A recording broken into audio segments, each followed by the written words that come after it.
Sur le port de Sainte-Rose, la scène est inédite, les gestes précis. Des hommes se forment à intervenir sur une dépollution marine. Un exercice grandeur nature avec ce scénario. 3000 tonnes d'hydrocarbures et 60 tonnes de lubrifiant se sont échappées d'un navire qui a connu une avarie. On s'y croirait presque. Il y a eu une pollution hier soir qui a frappé l'île de la Réunion. Donc Sainte-Rose a été particulièrement touchée avec Saint-Benoît. Et on a déclenché le plan Colmar. Donc là, moi je suis de la commune du Port, donc là on vient aider les collègues. Objectif ce matin, gonfler ces 60 mètres linéaires de bouée pour éviter le pire. Une manœuvre inscrite dans le plan d'intervention déclenché en cas de pollution accidentelle en mer. On veut éviter que la nappe rentre dans le port, donc on va installer un barrage anti-pollution pour bloquer et empêcher la nappe de rentrer, de souiller tous les bateaux du port. Une opération menée en étroite collaboration avec les employés communaux, la gendarmerie et les pompiers.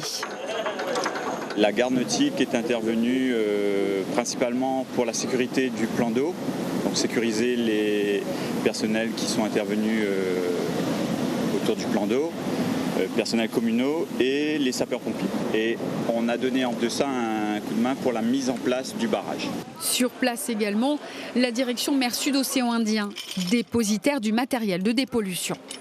Ça nous permet d'une part de vérifier qu'ils sont toujours en très bon état et d'autre part on a précédé cet exercice d'une période de formation au profit des personnels des collectivités du SDIS parce qu'on apporte le matériel mais on a besoin de bras pour les tirer, pour les mettre en place.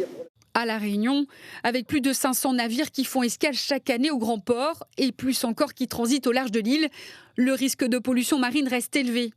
S'exercer reste donc le seul moyen de se préparer à une catastrophe. En juillet 2020, le Wakashio s'était échoué dans l'océan Indien.